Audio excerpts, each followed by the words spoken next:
à tous, j'espère que vous allez bien et que votre journée sera agréable. Alors parlons aujourd'hui des décans du Capricorne et de ce que chacun vous apporte afin de pouvoir les utiliser au mieux. Alors petite précision toutefois, vous pouvez aussi prendre en considération l'impact qu'un décan peut avoir sur les planètes qui s'y trouvent, et cela même si vous n'êtes pas Capricorne, car chaque décan qui contient une planète donne à celle-ci l'influence du maître du décan.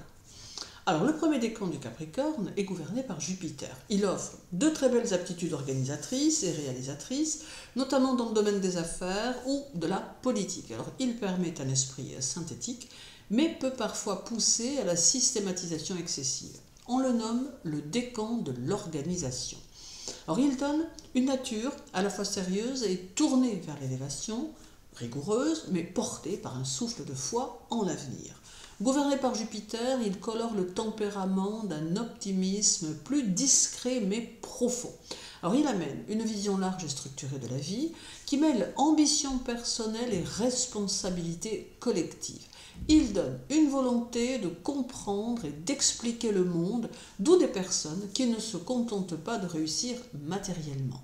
Ils veulent donner du sens à ce qu'ils font, ils sont plus enclins que les autres Capricornes, bien sûr, entre autres, à s'engager dans des voies qui exigent de la hauteur de vue.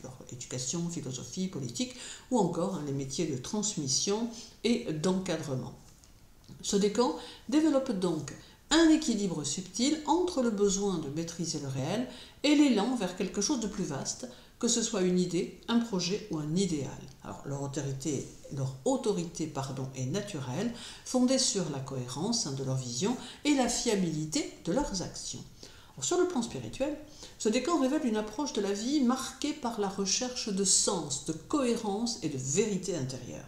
Donc, la dimension jupitérienne, dans un signe aussi rigoureux que le Capricorne, ne produit pas des mystiques flamboyants, mais plutôt des chercheurs de sagesse, des personnes pour qui la spiritualité est avant tout un travail de construction intérieure.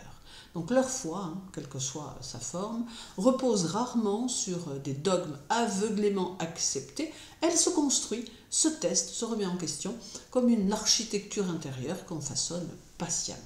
Alors il y a chez eux une conscience aiguë du temps, de la durée et de la nécessité de donner à chaque chose une base solide. Cette profondeur leur donne parfois un rapport exigeant à la spiritualité, car ils ne se satisfont pas de discours creux ou de pratiques sans ancrage. Ils cherchent une voie qui allie discipline et transcendance, structure et élévation. Pour eux, évoluer spirituellement, c'est apprendre à incarner des principes élevés dans les réalités concrètes de la vie. Ainsi, ce décan peut favoriser des personnes qui trouvent dans la méditation, l'étude des lois universelles ou la philosophie morale une manière de grandir intérieurement tout en restant fortement ancrés dans le réel.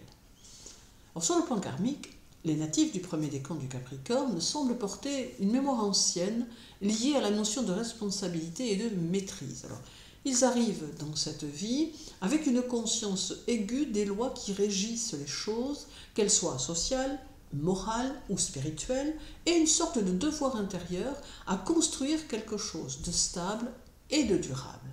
Alors il est possible qu'ils aient connu dans d'autres expériences de vie les excès d'autorité, le pouvoir mal utilisé ou des trajectoires marquées par le contrôle rigide. Donc dans cette incarnation, ils sont appelés à équilibrer cette énergie en développant une autorité juste, fondée non pas sur la peur ou la domination, mais sur la sagesse, la tempérance et la guidance bienveillante. L'influence de Jupiter sur le plan karmique indique aussi une mission liée à la transmission de la connaissance ou à l'élévation morale. Donc ces âmes peuvent avoir été des enseignants, des juges ou des figures de loi dans d'anciennes vies et reviennent avec un besoin de réconcilier l'idéal et le réel. Donc leur karma les pousse à comprendre que la vérité ne se brandit pas comme une arme, mais se cultive avec humilité. L'un de leurs plus grands défis karmiques est de se libérer de la peur de l'échec ou de l'obsession du contrôle pour entrer dans une forme de service élevé au bénéfice d'un ordre plus grand que leur seule réussite personnelle. Alors malgré leur solidité apparente, les natifs de ce décan affrontent des tensions internes qui sont bien réelles.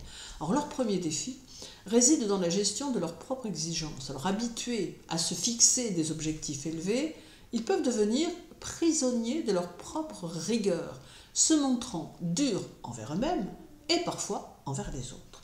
Alors cette tendance peut entraîner un excès de contrôle, une difficulté à déléguer et un besoin constant de prouver leur valeur à travers des résultats concrets. Alors l'influence jupitérienne peut ici amplifier le risque de rigidité morale ou d'arrogance intellectuelle, surtout s'ils se sentent investis d'une forme de supériorité discrète liée à leur sens du devoir. Alors, ils peuvent aussi traverser des périodes de doute profond, où la perte de repères extérieurs, travail, reconnaissance, statut social, remet en question leur construction identitaire. Alors apprendre à lâcher prise, à faire confiance au processus de la vie sans vouloir tout cadrer, représente une évolution majeure pour eux. Enfin, ils doivent faire attention à ne pas sacrifier leurs besoins intimes ou émotionnels au profit de leur ambition. Leur chemin d'équilibre les invite à intégrer davantage de souplesse, d'écoute intérieure et de joie simple dans leur parcours souvent très structuré. Alors pour profiter pleinement de l'énergie de ce décan, il est essentiel d'accepter que l'évolution ne passe pas par la précipitation, mais par l'engagement profond et le temps long. Alors, ce décan invite à construire avec sérieux, mais aussi à élargir ses horizons sans se figer dans des schémas rigides. Alors la clé ici est de trouver un équilibre entre la structure saturnienne et l'ouverture jupitérienne, donc prendre le temps de bâtir solidement, tout en restant ouvert aux idées nouvelles, à l'apprentissage continu et à l'élévation intérieure. Donc c'est un décan qui pousse à la maturité, mais une maturité vivante, habité d'une forme de foi ou de confiance dans l'ordre caché des choses. Alors les personnes traversant ou vivant ce décan gagnent à cultiver une discipline intérieure qui ne soit pas austère, mais nourrie par un idéal. Alors cela peut passer par des pratiques comme la méditation structurée, l'étude philosophique ou des engagements concrets dans des projets ayant du sens. L'important est de ne pas tomber dans l'auto-jugement ou l'hyper-contrôle parce que ce décan s'épanouit lorsque l'on accepte que la sagesse se développe aussi dans la souplesse et la capacité à apprendre de l'expérience, y compris les erreurs d'ailleurs. Enfin, s'ouvrir à des formes de spiritualité incarnée, dans le quotidien, dans les gestes simples et les responsabilités assumées, permet de transformer cette énergie en force profondément constructive, à la fois pour soi et pour les autres. Alors le deuxième décan du Capricorne est gouverné par Mars. Alors là, il fait les travailleurs infatigables s'ils fixent leur esprit sur un but précis. Ils savent tirer parti de l'ambiance, ils sont persistants et parfois capables de se sacrifier dans l'intérêt de l'évolution universelle. Toutefois, ils sont souvent déchirés intérieurement, car ce décan est celui que l'on nomme le décan du martyr. Alors, sous l'influence de Mars, planète de l'action, du désir, de la force brute et de la volonté personnelle, ce décan gagne en intensité et en combativité. Alors, le Capricorne, signe de terre gouverné par Saturne, devient ici plus tranchant, plus décidé et parfois plus secret dans la gestion de sa puissance. Alors, ces natifs avancent souvent masqués, ils savent où ils vont, mais n'affichent pas nécessairement leur intention. Donc leur approche est méthodique, mais animée d'une tension intérieure constante qui les pousse à relever des défis, parfois même à créer l'obstacle pour le surmonter. Alors ce décan donne un Capricorne plus stratégique, résilient et parfois plus tactique que les autres. Leur ambition n'est pas toujours visible, mais elle est très présente, logée dans les profondeurs de leur volonté. Ils sont moins dans la vision globale, comme le premier décan, et davantage dans l'exécution, dans la lutte pour la maîtrise, voire dans la domination d'un environnement qui, selon eux, ne leur fera pas de cadeau. Donc c'est pourquoi on retrouve souvent parmi eux des personnalités tenaces, endurantes, capables de travailler sans relâche pour atteindre leur objectif. Donc l'influence martienne injecte aussi une forme de tension, voire de colère intériorisée, qu'ils peuvent transformer en force d'accomplissement, mais qui, mal canalisée, amène de la rigidité ou de l'agressivité froide.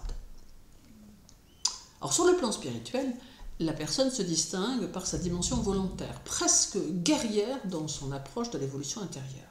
Alors sous l'influence de Mars, ce décan ne cherche pas la paix passive ni la contemplation tranquille, mais plutôt une forme de conquête intérieure.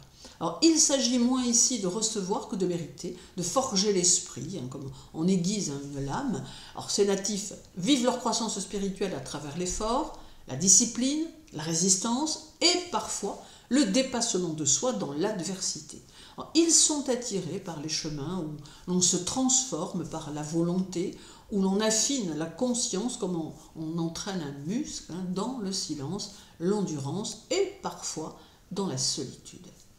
Alors ils peuvent être portés vers des traditions qui valorisent la rigueur, la purification par l'épreuve ou les quêtes où l'on affronte ses propres ténèbres pour en extraire une clarté plus pure.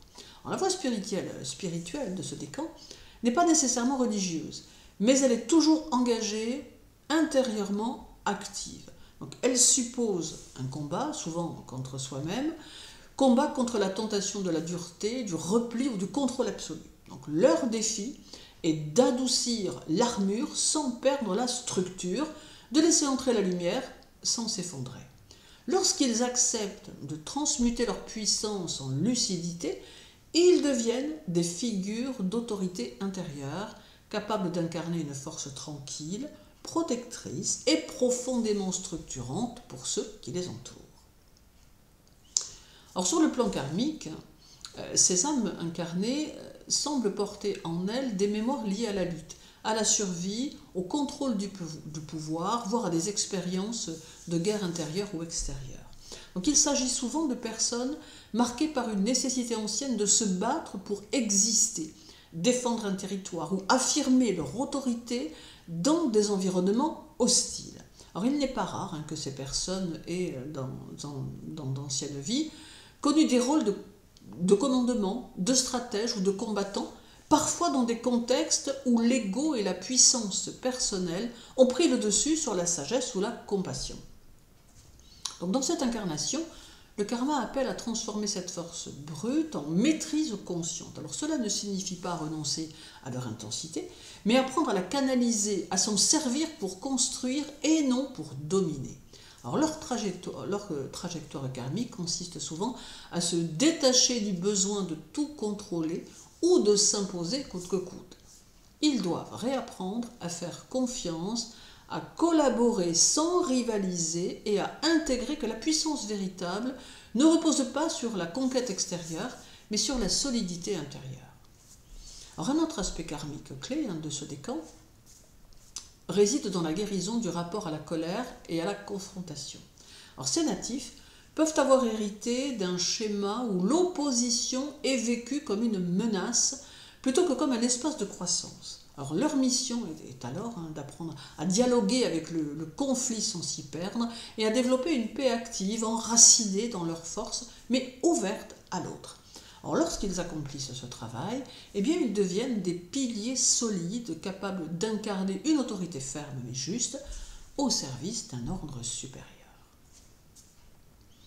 Alors ce deuxième décan confronte à des défis liés à l'équilibre entre force et contrôle. Donc leur grande puissance intérieure, leur volonté de faire et leur sens aigu de la stratégie peuvent se transformer en un fardeau si ces énergies ne sont pas bien orientées. Or, l'un des défis majeurs de ce décan est de gérer cette tension constante entre l'action et la rigidité, entre la nécessité de conquérir et la nécessité de lâcher prise. Alors, il est fréquent que ces personnes se retrouvent dans des situations où ils doivent faire face à des conflits, soit internes, soit externes, où leur besoin de contrôle se heurte à des forces qui échappent à leur emprise. Ils peuvent également être en proie à un besoin excessif de prouver leur valeur par des résultats tangibles ou des victoires. Alors cette quête incessante de reconnaissance ou d'accomplissement peut parfois les rendre insatisfaits, les poussant à ignorer leurs propres besoins émotionnels et spirituels. Alors ils risquent ainsi de tomber dans un cycle d'épuisement à force de chercher à tout contrôler et à tout maîtriser. Alors ce défi leur demande d'apprendre à cultiver un rapport plus détendu à la réussite sans sacrifier pour autant leur ambition légitime. Un autre défi, fréquent chez ce décan, réside dans la difficulté à accepter la vulnérabilité. Alors habitués à être forts, indépendants et souvent solitaires dans leur approche des problèmes, ces natifs peuvent avoir du mal à reconnaître leurs faiblesses ou à accepter qu'ils aient besoin d'aide. Alors l'idée de demander conseil ou de déléguer peut les mettre mal à l'aise, car cela peut être perçu comme un signe de faiblesse, ce qui est en totale opposition avec leur nature martienne combattante. Alors apprendre à être plus ouvert, à faire confiance et à accepter leur propre humanité est un grand défi, mais aussi une clé pour une évolution plus sereine et plus équilibrée. Alors enfin, ces natifs doivent apprendre à ne pas confondre dureté et force. Or, leur tendance à se durcir pour se protéger ou affirmer leur pouvoir peut les conduire à se couper de leurs émotions et de leurs intuitions. Or, le défi est de comprendre que la véritable force ne réside pas seulement dans l'impulsion martienne de la victoire, mais dans la capacité à être ferme tout en restant flexible et à agir de manière juste plutôt qu'uniquement stratégique. Alors pour vivre pleinement l'énergie de ce deuxième décan, les natifs doivent apprendre à embrasser leur force intérieure tout en la canalisant de manière constructive et bienveillante. Alors Mars, la planète de la volonté et de l'action, leur confère une capacité remarquable à avancer, à prendre des initiatives et à défendre ce en quoi ils croient. Alors, cependant, pour en profiter pleinement, il est essentiel qu'ils apprennent à équilibrer leur détermination avec la souplesse et leur désir de contrôle avec l'acceptation du flux naturel des choses. Alors, la première étape pour ces natifs est de comprendre que l'action n'est pas simplement une question de résultat, mais également de processus. Alors, s'ils se concentrent uniquement sur l'accomplissement des objectifs, ils risquent de perdre de vue la beauté de l'effort lui-même. Alors, prendre le temps d'apprécier chaque étape sans se précipiter pour arriver au sommet est essentiel. La maîtrise de soi est une vertu capitale ici, mais elle doit être accompagnée d'un lâcher-prise sur les petites victoires immédiates. Or, il est aussi primordial que ces personnes acceptent d'abandonner une partie de leurs besoins de contrôle, en particulier lorsqu'il s'agit de collaborer avec les autres. Alors, ils doivent apprendre à faire confiance et à reconnaître que la force réside aussi dans l'unité et la coopération, non seulement dans l'indépendance. Alors, cela les invite à équilibrer leur autonomie avec une approche plus ouverte au partenariat et à l'interdépendance. Or, de même, il est important qu'ils apprennent à reconnaître leur vulnérabilité et à accepter que demander de l'aide ou partager leurs difficultés n'est pas une faiblesse, mais une manière d'évoluer. Enfin, pour vivre pleinement leur énergie, ces natifs doivent cultiver la patience et la persistance sans se laisser emporter par la frénésie du toujours plus. Mars les pousse à une forte impulsion, mais ils gagneraient à intégrer des moments de calme et de réflexion. Alors cette intégration entre l'action et la contemplation leur permettra de mieux gérer leur énergie et d'éviter de s'épuiser dans une quête incessante de succès matériel ou de contrôle. En reste le troisième décan qui, lui, est gouverné par le Soleil. Il ouvre l'imagination et permet le labeur intense et l'idéalisme que l'on peut exprimer d'une manière concrète. Il est le décan de l'idéalisme. Alors ce troisième décan permet à ces natifs de devenir de plus en plus conscients de leur propre pouvoir, de leur capacité à briller et à incarner un modèle de réussite personnelle. Le Capricorne, traditionnellement associé à la discipline et à l'ambition, trouve ici un élan pour exprimer ses talents uniques tout en restant fidèle à sa volonté de construire, de structurer et de durer. Le Soleil donne à ce décan une forme d'autorité douce, une capacité à attirer l'attention sans chercher à dominer, à se faire reconnaître pour ce qu'ils sont réellement et non pour ce qu'ils accomplissent seulement. Ces natifs savent généralement ce qu'ils veulent, mais ils sont capables de l'exprimer de manière plus charismatique et fluide que les autres Capricornes. Alors, l'influence solaire confère aussi une capacité importante à inspirer les autres, non seulement par leur travail acharné, mais par la façon dont ils incarnent la réussite et la dignité. Donc ce décan est souvent associé à des personnalités naturellement charismatiques qui savent allier rigueur et rayonnement. Donc ils ont une certaine fierté dans ce qu'ils accomplissent et leur énergie solaire peut créer autour d'eux une aura d'admiration.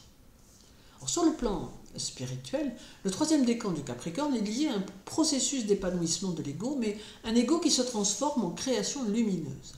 Les natifs de ce décan sont invités à prendre conscience de leur propre lumière intérieure et à l'exprimer de manière authentique. Là où les premiers décans peuvent se concentrer sur la construction de soi et le travail intérieur, ce décan est plus tourné vers la manifestation de soi dans le monde extérieur, tout en restant fidèle bien sûr à ses valeurs profondes. Donc la spiritualité ici n'est pas seulement théorique, elle se vit au travers de l'expression personnelle et de la capacité à rayonner une sagesse qui s'acquiert par l'expérience de la vie. Le soleil fait appel à leur authenticité, à leur capacité à s'affirmer sans artifice. Donc ces natifs sont appelés à trouver leur propre voie spirituelle qui leur permet non seulement de briller, mais aussi d'être un modèle d'intégrité et de dévotion envers une cause qui leur est chère. Donc leur chemin spirituel pourrait inclure des moments où ils sont appelés à prendre des rôles de leadership dans des communautés ou des groupes, tout en restant centrés sur l'idée que leur pouvoir de transformation provient de leur connexion à leur propre essence. Karmiquement, les natifs du troisième décan sont porteurs d'une mission liée à la visibilité et à la reconnaissance publique, mais cette reconnaissance doit être fondée sur l'authenticité et non sur l'apparence. Ils viennent dans cette vie avec le besoin de s'affirmer en tant qu'individus, d'assumer leur lumière et de prouver, non à travers l'égoïsme, mais à travers l'intégrité et l'excellence personnelle qu'ils peuvent occuper une place de choix dans la société. Cela peut signifier qu'ils doivent surmonter des peurs liées à l'exposition ou à la peur de l'échec public pour finalement se réaliser pleinement dans leur expression personnelle. Le karma de ce décan peut aussi inclure des vies où ils ont dû œuvrer dans l'ombre ou sous des rôles discrets, ce qui explique pourquoi leur parcours actuel est tourné vers la reconnaissance légitime de leur travail et de leurs compétences. Donc leur mission est de comprendre que la reconnaissance ne doit pas être recherchée pour le pouvoir qu'elle confère, mais pour la validation d'une œuvre qui vient de leur cœur et de leur essence. Ils doivent également apprendre à se libérer des attentes sociales et à ne pas se perdre dans l'approbation externe. Le plus grand défi pour les natifs de ce décan est probablement de trouver un équilibre entre leur ambition personnelle et leur désir de briller sans tomber dans l'orgueil.